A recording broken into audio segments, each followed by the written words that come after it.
우리 교회는 4층 이제 식당 공간이 있어서 참 귀한 공간이죠. 그래서 식사도 함께 하고 교제도 나눌 수 있습니다.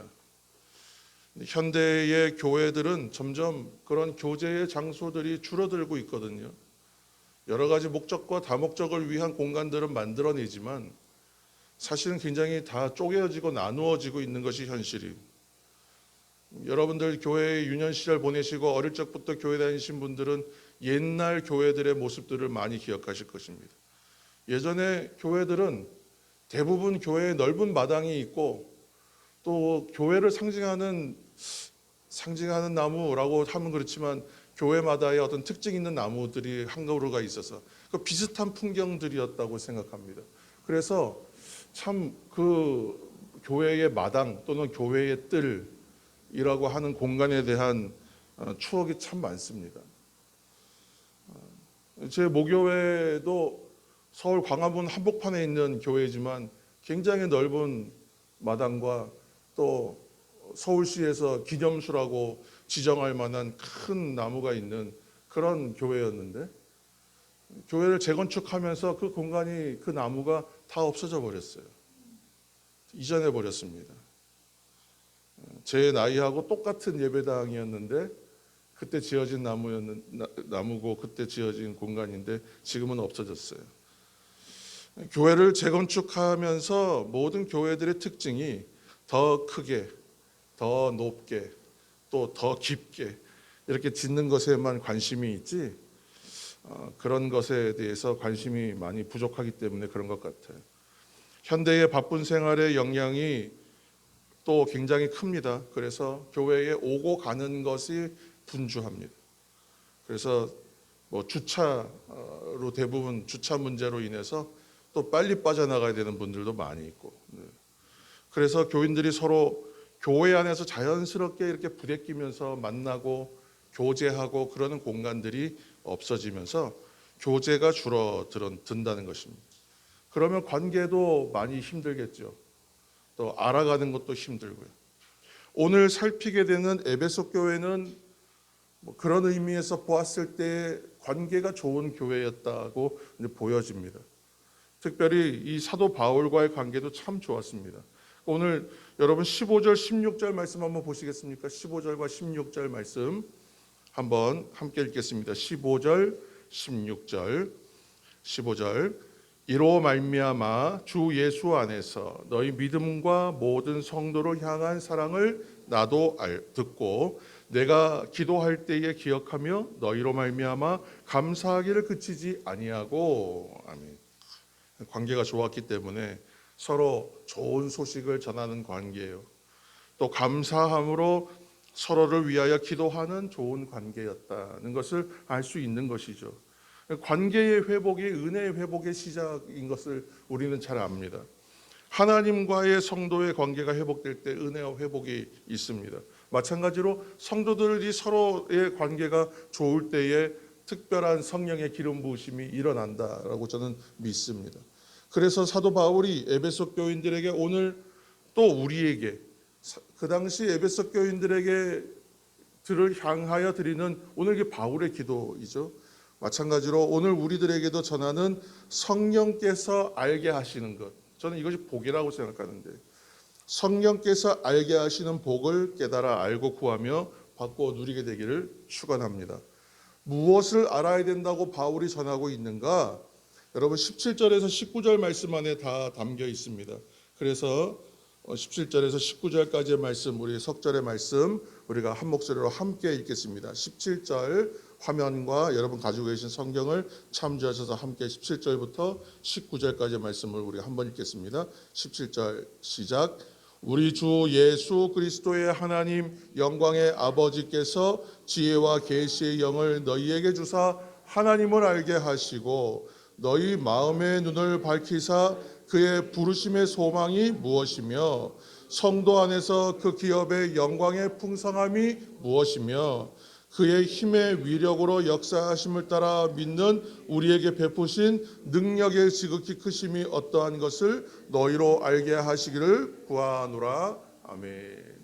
이 17절에 19절 말씀 가운데에 네 가지가 담겨져 있어요.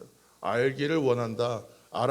알았으면 좋겠다. 이것을 알아야 한다 하는 것이 네 가지입니다. 첫 번째는 하나님 아는 것입니다. 하나님 아는 것. 두 번째는요, 부르심의 소망이 무엇인가를 알아야 된다. 세 번째는 기업의 풍성함을 알아야 된다. 네 번째는 지극히 크신 능력을 알기를 원한다. 이렇게 네 가지로 얘기하고 있습니다. 오늘 이 순서도 저는 중요하다고 생각해요. 사도 바울이 그 순서에 따라 기도했는데 순서도 참 중요하다 생각해요. 그래서 이 순서에 따라서 이 네 가지를 살필 때에 여러분 다 알게 되고 구하고 누리게 되기를 다시 한번 축원합니다. 첫 번째로 하나님 아는 것이 중요한 것이죠. 하나님 아는 것이 복이라는 것입니다. 하나님 아는 것이 첫 번째로 나와 있잖아요. 가장 우선되는 것이고 가장 퍼스트예요. 가장 먼저라는 거예요. 여러분, 우리 인생의 가장 큰 은혜가 무엇이겠어요? 우리가 하나님 알게 된 것이죠. 하나님 만난 것이죠. 이 사실을 여러분 믿으시기를 바랍니다. 일생 동안 하나님 알아가는 인생이 복된 인생이라는 것입니다. 알아간다는 것은 무엇을 말합니까? 시간이 가면 갈수록 더 많이 알게 되는 거예요. 이 더 많이 알게 된다는 것은 그 알미 깊어진다는 거잖아요. 여러분, 뭐 1년 정도 만난 친구하고 뭐 10년, 20년, 여러분 50년 지기 이런 친구들 아마 있으신 분들 있으실 거예요. 근데 그런 친구들은 알미 다르죠. 굳이 안부 전하지 않고 굳이 설명하지 않아도 그냥 얼굴만 봐도, 그냥 전화 목소리만 들어봐도 그냥 벌써 다 알아요. 왜 전화했는지, 전화하는 상태의 컨디션이 어떤지. 아무리 목소리를 아무렇지도 않고 아무 일 없는 듯이 꾸며서 좋은 목소리로 전화해도 왜 전화했는지 알아요. 기가 막히게 압니다. 알아간다는 것은 시간이 가면 갈수록 좋아지고 깊어지는 관계가 된다는 거예요. 그런데 아는 것은 저절로 되는 것은 아니죠. 시간이 많이 지났다고 해서 자동으로 알아지는 것은 아니다.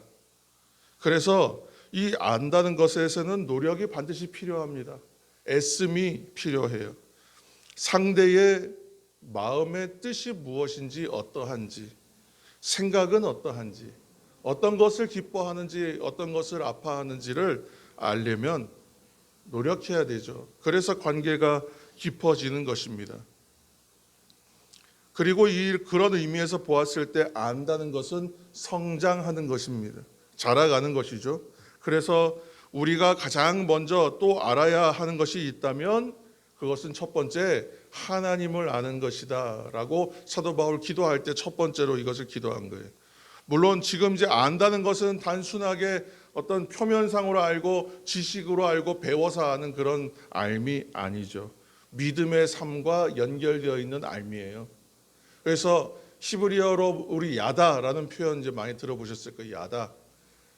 야다라는 말 이제 우리가 많이 쓰는데, 그런데 이 말은 그냥 우리가 무엇을 뭐 글자로 문서로 보아서 지식으로 공부해서 아는 그런 알미 아니라 관계가 친밀하여서 알게 되는 알미예요.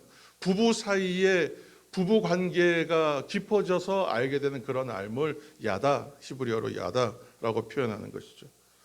오늘 사도 바울이 지금 하나님을 안다라는 말을요, 어디서 쓰느냐? 신약 성경에서 이 표현이 생각보다 많이 쓰이는 표현이 아니에요. 똑같은 원어를 찾아보면 오늘 그 에베소서에 한번 나오고 또 이제 골로새서에 한번 나와요. 골로새서 1장 10절 여러분 화면 한번 보시면서 한번 읽겠습니다.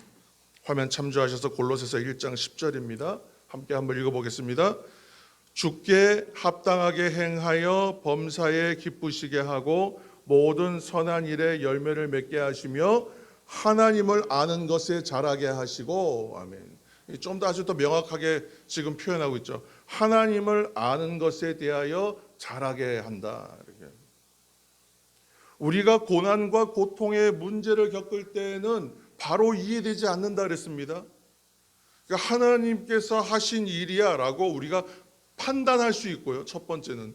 두 번째는 해석이 돼야 돼요. 이게 무슨 뜻인가가 이해가 돼야 되는데 바로 깨달아지느냐? 그러면 참 좋겠다 그랬어요. 그런 분들이 있어요. 0.001% 정도의 영적 천재들이 있어요. 하나님께서 또 긴급하게 알려주시는 경우가 있겠죠. 그러나 대부분은요, 즉시로 알지 못해요. 그리고 이것을 우리가 생명이 있는 동안에 이해 못할 수도 있어요. 그러나 하나님의 은혜로 열어주시면 깨달아지기 시작하고 알게 되는 일들이 있습니다. 해석이 되는. 그러면서 뭐를 배우냐면, 하나님 어떠한 분이신가. 하나님 이런 분이셨구나. 우리 하나님 그런 분이셨구나 하고 알게 되는 거예요. 우리가 어머니 아버지의 사랑과 그 마음과 그 생각과 그의 인생을 우리는 보지 못했거든요. 우리 아버지와 우리 어머니가 어떤 삶을 살았는지, 그들의 삶의 현장이 어땠는지를 어떻게 다 알겠어요? 내가 보는 시야는 좁잖아요. 그리고 우리가 관찰 일기 쓰듯이 그렇게 쫓아다니면서 본 것도 아니잖아요. 알 수가 없는 거예요. 그런데 조금씩 깨달아지는 것들이 있죠.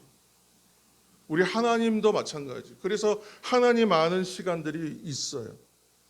찬송가 453장 예수 더 알기 원하네. 이 찬송할 때 그런 가사가 있잖아요. 내 평생의 소원, 내 평생의 소원. 계속해 주신 사랑을 간절히 알기 원하네. 이거 그냥 알아지는 게 아니라는 겁니다. 간절히 소망하면서 알기를 원할 때에 깨달아지는 거예요. 한번 깨달으면 끝날까요? 아니에요. 그것은 계속 깊이를 더해가는 거예요. 내가 10살 때, 내가 20살 때, 내가 30살이 되어 40이 되어 50이 되어 60이 되어 70이 되어 깨닫는 사랑이 달라요. 더 알기를 원하는 것이죠. 알기 원한다 찬송하는 이유는 왜 그렇습니까? 아는 만큼 누리게 되기 때문에 그런 거예요. 아는 만큼 이해하는 만큼 은혜가 크기 때문에 그렇습니다.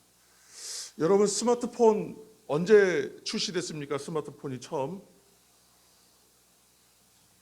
몇 년도인지 정확하게 기억 안 나지만 제가 좀 충격적으로 기억하는 것은 뭐냐면 아이폰 3가 처음 나왔을 때가 한 2006년 7년 그쯤입니다. 제 기억으로 2007년도였던 것 같아요. 7년. 그리고 아이폰 4가 나온 게 한 2010년쯤 돼서 나온 것 같아요. 대략 그 시기쯤인데요. 왜 이 말씀 드리냐면 안드로이드 폰, 삼성폰, 일명 삼성폰이라고 불리는 핸드폰에 익숙하게 그걸 좀 적응해 가고 있었는데 주변에 우리 같이 일하던 목회자들이 전부 아이폰을 쓰는 거예요. 유행처럼. 그래서 혼자 아이폰을 안 쓰니까 소외가 됐어요. 그래서 저도 아이폰을 바꿨어요. 아이폰 4로. 근데 아이폰을 바꿨는데 하나도 모르겠는 거예요. 너무 당황스러운 거예요. 핸드폰을 바꿨는데 기능을 하나도 몰라요. 전화 걸고 문자하는 거 외에는 잘 못하겠는 거예요. 그래서 이걸 한 3일 밤을요 계속 만져보고 조작해보고 또 만지작 하면서 씨름을 했어요.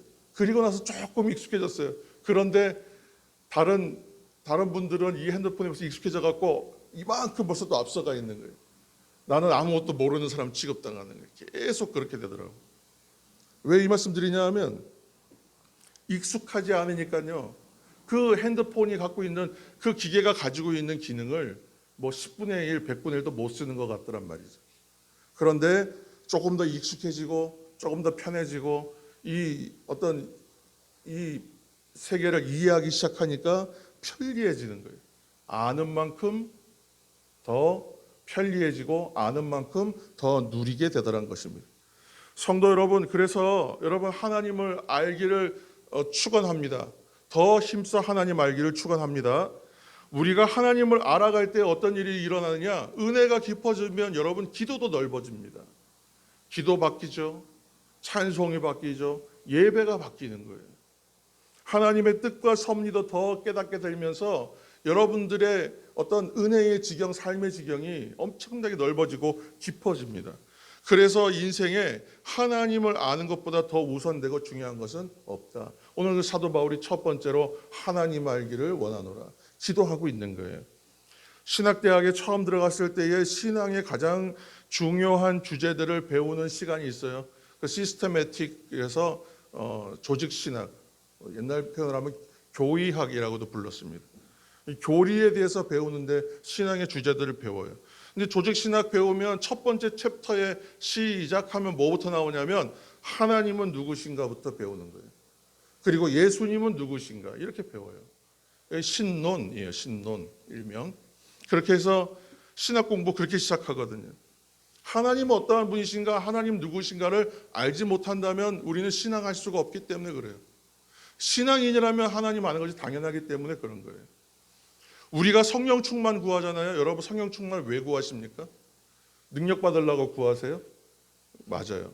그런데 성령 충만 구하는 가장 이유 중에 가장 먼저 되는 이유는 뭐냐면 성령 충만해지면 하나님을 알게 되기 때문에 그래요. 성령 충만해지면 하나님의 말씀이 보이기 때문에 그래요. 더 하나님 깊이 알아갈 수 있어요. 그래서 성령 충만 구하는 거예요. 성령 충만해야 하나님을 날마다 더 깊이 알아가게 되는 은혜가 있기 때문에 그렇습니다. 여러분 하나님을 날마다 더 깊이 아는 믿음의 종 되기를 예수님의 이름으로 축원합니다. 두 번째로는 지금 부르심의 소망이라고 그랬는데 이 부르심의 소망을 다른 말로 하면 사명이라고 할 수 있어요. 우리가 예전에 사명에 대해서 이것을 부르심과 보내심, 소명, 사명 이렇게 구분하면 좀 오해가 있다 이런 표현도 했습니다만 지금은 편의상 그냥 사명이라고 하겠습니다. 왜 부르시느냐? 이것도 보내시기 위해서 부르시는 거거든요. 그래서 지금 이 부르심의 소망이라고 하는 것은 사명이라고 할 수 있어요. 보내시기 위해서 부르신다. 그러니까 지금 부르심의 소망은 이제 사명입니다. 사람이 가만히 놔두면요 어떻게 사느냐면 본능대로 산다 그래. 사람은 본능대로 산다. 그래서 이것은 나를 위해서 살게 돼요. 사람은 나를 위해 사는 것이 본능이에요. 그래서 나를 보호하려고 하는 것이 나의 본능이에요. 이처럼 우리들도 어떠냐 하면 그냥 내 위주로 살게 되면 내 것 이것 잡으려고 살고요. 내 것이라고 여기는 것 소중히 여기고 이거 붙드는 데에 인생을 다 쓴다는 거예요. 달리 말하면 뭐냐? 나를 위해 살고 내 것을 위해서 사는 인생은 어떤 인생이냐면 너무나 작은 것에 목숨을 거는 인생이라는 거예요. 그런데 하나님께서 보여주신 것을 하나님께서 하라 하신 것을 위해서 사는 인생은 위대한 인생이 된다는 것입니다. 나를 위해서 사는 것은요, 내 것을 위해 사는 것은 너무나 협의적이고 작은 거예요. 그러나 하나님께서 하라 하신 것을 위해 살면 넓어지고 커진다는 것입니다. 비교할 수가 없어요. 사도 바울은 자신이 누구인지를 알았습니다. 이 셀프 아이덴티티, 자기의 정체성을 분명하게 알았어요. 무엇을 위해서 살아야 되는 인생이고 어떠한 인생을 살아야 되는지 선명하게 알았어요. 그 시작이 뭐예요? 정체성을 알았다. 내가 누구인지 알았다는 거예요. 그리고 나는 무엇을 위해 사는 걸 알았습니다. 그래서 사도 바울은 자신을 고백할 때 여러 표현을 하지만 나는 예수 그리스도의 종입니다. 보통 그렇게 시작하잖아요.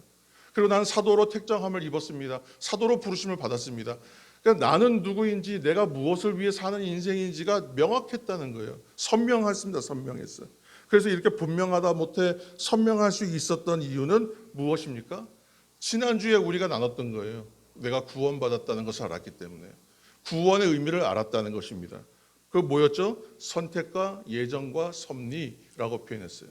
하나님께서 나를 선택하시고 그리고 하나님의 뜻에 맞게 살게 하시려고 삶의 과정, 예정을 주시고 그리고 하나님의 놀라우신 섭리로 내 인생을 이끌어 주셨구나. 깨달았다는 거예요. 그러니까 내가 누구인지, 내가 어떻게 살아야 되는지, 내 인생의 결론이 어떻게 날 것인지, 내가 무엇을 바라보며 달려가야 되는 인생인지를 알았다는 것입니다. 바울이 사울로 살았던 시절을 여러분 한번 생각해 보세요. 그가 변화되기 전에 다메섹 도상에서 예수 그리스도를 빛으로 음성으로 만나기 전에 어땠는가 생각해 보세요. 자신의 열심대로 살았거든요. 자기의 열심대로 살았을 때에는 어떤 인생이었습니까? 예수 믿는 사람 핍박하러 다니고 박해하러 다니는 정말 말도 안 되는 인생을 산 거예요. 헛된 인생을 살았습니다. 왜 그랬습니까? 내가 누구인지 무엇을 위해 사는 인생인지 몰랐기 때문에 그래요. 그러다가 어떻게 변화되었습니까? 18절 말씀 한번 보시기 바랍니다. 18절. 오늘 18절 말씀입니다. 너희 마음의 눈을 밝히사 그의 부르심의 소망이 무엇이며 성도 안에서 그 기업의 영광의 풍성함이 무엇이며 이렇게 되어 있죠. 마음의 눈을 밝히사 부르심의 소망이 무엇인지를 알게 하셨다. 마음의 눈을 밝힌다는 건 무언가 불이 켜진 거잖아요. 빛이 비춰진 거잖아요. 뭐겠습니까? 성령의 빛을 비춰주시니까 밝히 보게 되었다. 무엇을요? 내 사명이 무엇인지, 하나님의 부르심의 소망이 무엇인지 그거 알았다는 거예요. 빛 비춰주시니까요. 그 이전에는 어떻게 해요? 몰랐다는 거예요. 모르니까 자기 열심대로 살았는데 그 삶을 나중에 돌아보니까 말도 안 되는 삶을 살고 있었던 거예요. 헛된 에너지를 쓰면서. 이처럼 하나님이 선택하셔서 하나님의 예정이라고 하는 과정을 통해서 훈련해 주셨고 결국은 하나님의 경륜이죠. 하나님께서 놀라우신 은혜로 나를 이끌어 가셨구나. 그 사명이 뭔지를 알고 그대로 살았다는 것입니다. 사명을 아니까, 하나님께서 이끌어 가심을 아니까 나의 달려갈 길과 주 예수께 받은 사명, 곧 하나님의 은혜의 복음 증거하는 일을 마치려 하면은 나의 생명을 조금 더 귀한 것으로 여기지 아니하노라. 그런 고백을 할 수 있었던 것입니다. 하나님의 부르심의 소망이 무엇인지를 밝히 보게 하셔서 여러분 사명 알고 사명 위에 살아가신 여러분 하나님의 거룩한 종 되기를 축원합니다. 세 번째는 기업이라고 되어 있는데요. 기업. 이거 개인적으로 주시는 거예요. 개인적으로 여러분들에게 각자에게 주시는 거예요. 모든 것이 다 개인적인 알과 개인적인 이해지만 이것도 개인적으로 주시는 거예요. 특별히 여호수아서 보시면 가나안 땅 분배하는 얘기 나오죠. 그 땅 분배할 때 그 영역을 나누잖아요. 지도로 그려서. 근데 그 땅을 가리켜서 뭐라고 하냐면 기업이라고 표현합니다. 이게 지금 기업의 영광의 풍성함이란 말은 하나님께서 주신 것이죠. 그러니까 지금 각 지파별로 땅 나눠줬잖아요. 그것처럼 우리에게 주신 이 바운더리라는 게 있어요. 그죠? 우리에게 주어진 영역, 여러분 각자에게 주어져 있는 하나님께서 허락하신 것들이 있단 말이에요. 근데 이것을 위하여 어떻게 살아요? 충성되게, 본분에 합당하게 최선을 다해 잘 살아내면 어떻게 된다고요? 영광이 임한다, 풍성해진다는 그런 의미입니다. 그럼 우리가 무엇을 알아야 되는가? 우리가 처음에 아까 하나님 안다고 할 때 뭘 알아야 돼요? 내가 누군지를 알아야 되잖아요. 처음에 그렇게 얘기했었어요. 두 번째 뭘 알아야 된다 그랬어요? 하나님께 나를 보내시는 사명 알아야 살 수 있습니다 그랬잖아요. 그럼 세 번째는 뭐예요? 하나님께 주신 기업이 뭔지 알아야 될 거 아니겠습니까? 여러분 각자에게 맡겨주신 거예요. 그래서 세상의 일들의 마음과 생각을 다 빼앗기면서 살다 보면 정작 하나님께서 나에게 맡겨주신 이게 사명과 비슷한 영역이라고 저는 생각을 합니다. 정작 내가 힘쓰고 애써야 될 것에서는 소홀하게 살 수 있겠구나라는 것이에요. 그래서 하나님께서 내게 주신 은혜, 하나님께서 내게 주신 것에 대해서 감사하는 분들 있죠. 항상 뭐 이렇게 대단치 않은 건데도 너무 감사하고 그렇게 큰 것 같지 않은데도 이렇게 은혜라고 여기고 참 귀하게 여기는 분들이 있어요. 근데 그렇게 사는 것이 하나님께서 기뻐하시는 일들인 이유가 하나님께서 내게 주신 것을 나의 기업으로 여기는 마음과 동일하기 때문에 그렇습니다. 그래서 하나님께서 나에게 귀한 가정을 주셨구나, 나에게 귀한 배우자를 주셨구나, 또 나에게 귀한 자녀를 주셨구나, 하나님께서 나에게 귀한 직업, 내가 살아갈 수 있는 삶의 터전을 주셨구나, 먹을 것을 주셨구나, 나에게 오늘도 주일날 예배할 수 있는 내 자리를, 예배의 자리를 허락해 주셨구나.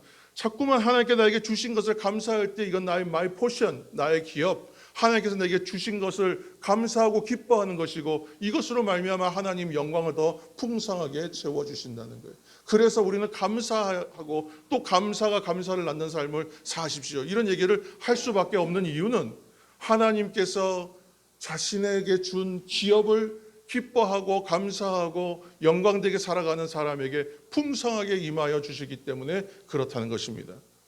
로마서 12장 3절 말씀을 여러분 화면을 참조해서 한번 보시기 바랍니다. 한번 읽겠습니다. 12장 3절 시작. 내게 주신 은혜로 말미암아 너희 각 사람에게 말하노니 마땅히 생각할 그 이상의 생각을 품지 말고 오직 하나님께서 각 사람에게 나누어 주신 믿음의 분량대로 지혜롭게 생각하라. 아멘. 첫 번째 문장만 여러분 좀 주목해서 보시면 돼요. 내게 주신 은혜로 말미암아 이렇게 되어 있죠. 내게 주신 은혜로 말미암아. 이 마이 포션이에요. 나의 기업. 내게 주신 은혜로 말미암아 이렇게 되어 있어요. 이 내 영역이에요. 여러분, 내 옆 사람에게 주신 은혜로 말미암아가 아니라 내게 주신 은혜로 말미암아이잖아요. 지금 우리 어머니에게 주신 은혜가 중요한 것이 아니라 내게 주신 은혜가 여러분 중요하다는 거예요. 우리 어머니에게 주신 은혜 감사하죠. 그러나 지금은 중요한 건 뭐예요? 내게 주신 은혜가 있어요. 나에게 준 포션, 나의 경계, 영역, 나의 기업이 있습니다. 그 은혜로 말미암아 그 영역에 힘써 그 영역에 감사하며 살면 헛된 일에 마음과 생각을 쏟지 않게 될 것이다.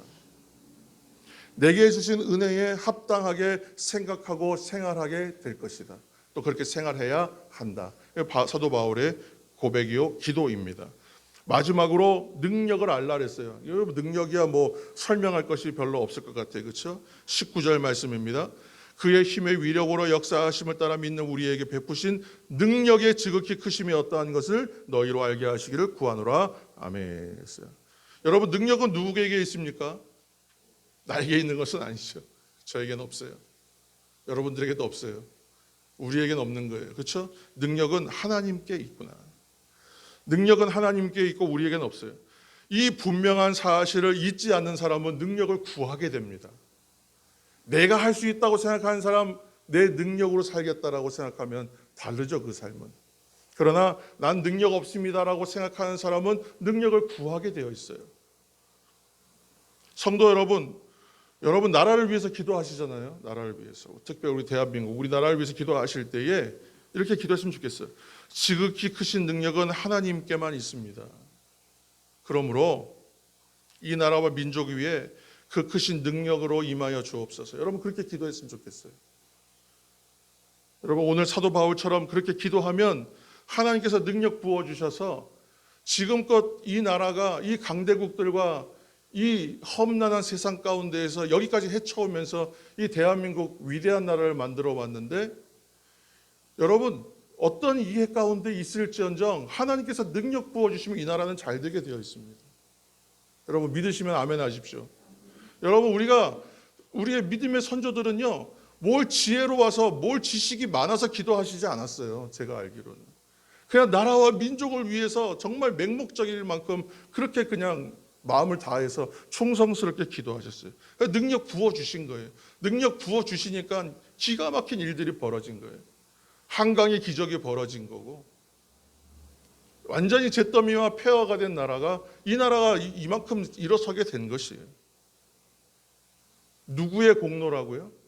하나님의 은혜라고요. 하나님의 능력의 부으심이라고. 그 일을 위한 기도한 믿음의 선조들, 기도의 사람들 때문이라고.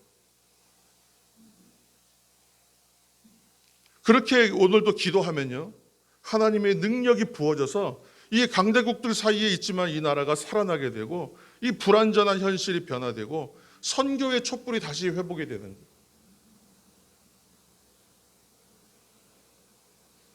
사람의 뜻으로 힘으로는 절대 안 되는 것입니다. 오직 하나님의 능력을 주심으로 이루어지는 일이다.